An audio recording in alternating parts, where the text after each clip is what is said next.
कर्जत तालुक्यात झालेल्या अवकाळी पावसामुळे नेरळ परिसरात महावितरण कंपनीचे विद्युत पोल पडल्याच्या अनेक घटना घडल्या होत्या. लाईट नसल्याचा फायदा घेत 2 चोरट्यांनी नेरळ बाजारपेठेत असलेल्या आयसीआयसीआय बँकेचं एटीएम फोडून चोरीचा प्रयत्न केला होता.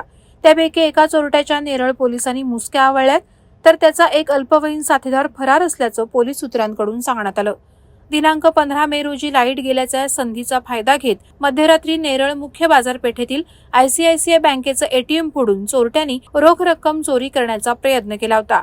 या घटनेबाबत नेरळ पोलीस ठाण्यात गुन्हा नोंद केल्यानंतर रायगड पोलीस अधीक्षक सोमनाथ घारगे, अप्पर पोलीस अधीक्षक अतुल झेंडे, कर्जत उपविभागीय पोलीस अधिकारी टेळे आणि नेरळ पोलीस ठाण्याचे प्रभारी निरीक्षक शिवाजी ढवळे यांच्या मार्गदर्शनाखाली पथक तैनात करण्यात आलं होतं.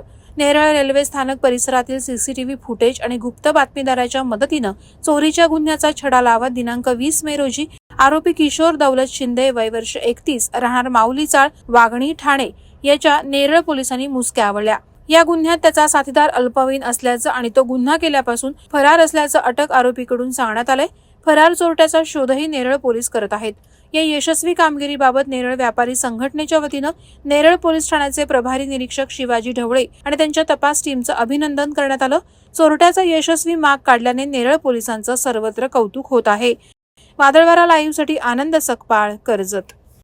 नवी मुंबई व रायगड जिल्ह्यातील ताज्या बातम्या आणि घडामोडींसाठी सबस्क्राईब करा वादळवारा लाईव्ह चॅनल आणि दाबा बेल आयकॉन.